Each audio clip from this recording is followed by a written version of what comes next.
në mëngjes thot pi ujë me mjalt edhe nuk e nxehi ujin, thjesht janë do që thonë se duhet ta bësh pra ta nxesh ujin.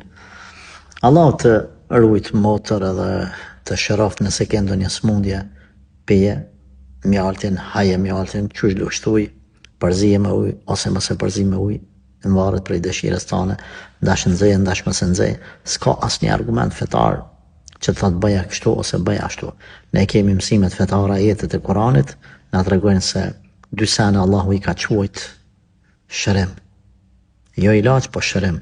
Kur'anin, pra leximin e Kuranit, edhe mjaltin. Edhe pejgamberi sallallahu alaihi wasallam na ka treguar se është shumë i rëndësishëm edhe i mirë ngrënia apo pirja e mjaltit. E tjerat pastaj ujin më i nxehtë, më i ftoftë, me përzi me ujë, mos me përzi me këtë, me përzi me atë. Këto mbeten në çështjet personale të njeriut, si ta shet nevojshme për trupin e vet, edhe në konsultim me mjekun ekspert të kësaj lëmie. E jo me hoxhën.